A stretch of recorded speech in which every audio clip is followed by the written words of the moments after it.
encore un peu des déchets, surtout des pneus, hein, malheureusement.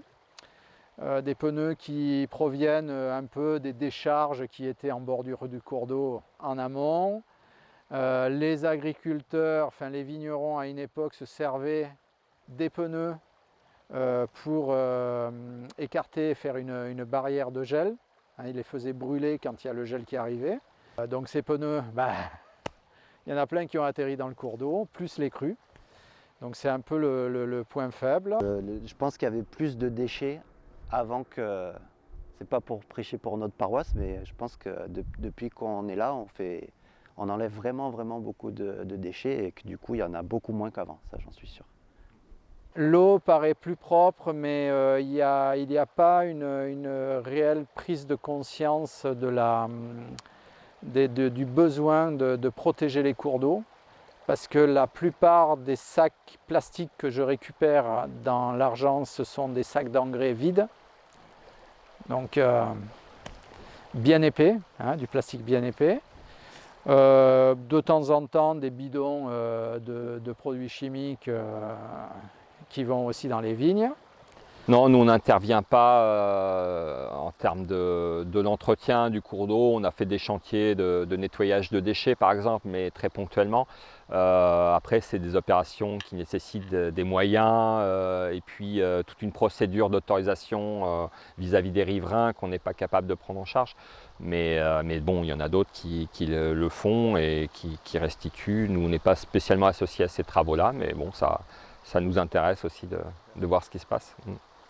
Comme on descend souvent en randonnée accompagnée, nous on fait des descentes régulières où on va récupérer des déchets et au final il y en a très peu. Alors ça va être les gros déchets, ça va être suite aux crues, mais sinon les clients laissent pas grand chose parce que proportionnellement au nombre de clients je récupère pas grand chose. C'est surtout, oui, entre le syndicat, les collectivités. Après, le milieu associatif n'est pas tellement associé, non. Mais bon, ça pourrait être retravaillé. Nous, on suit surtout ce qui se passe au titre de Natura 2000, puisque c'est vraiment des programmes axés sur la biodiversité. Après, on s'informe bien sûr sur ce que font les autres, mais voilà. Parce que c'est toujours pareil, si le cours d'eau est sain, les gens ne vont pas avoir envie de laisser. Hein, si c'est sale, hein, oh, bon, ça de plus, hein, pas grave. Hein. C'est surtout là où on va ramasser des déchets, et ça se comprend, c'est après un gros rapide, où on peut se retourner. Là, s'il y a des bouteilles qui traînent ou des t-shirts, ils ne pensent pas toujours à récupérer. Voilà. Mais on récupère toujours au même endroit dans des gros contre-courants. Donc c'est la lessiveuse. Avant, on ne voyait pas un morceau de plastique dans la rivière. On ne voyait pas un morceau de bois qui était éventuellement déjà préfabriqué ou préparé.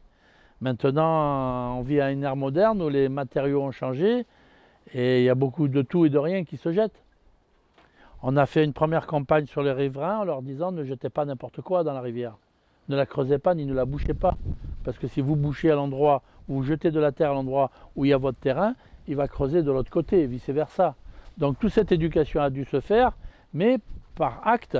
Donc vigilance, et puis sur les comportements aussi, parce que les déchets,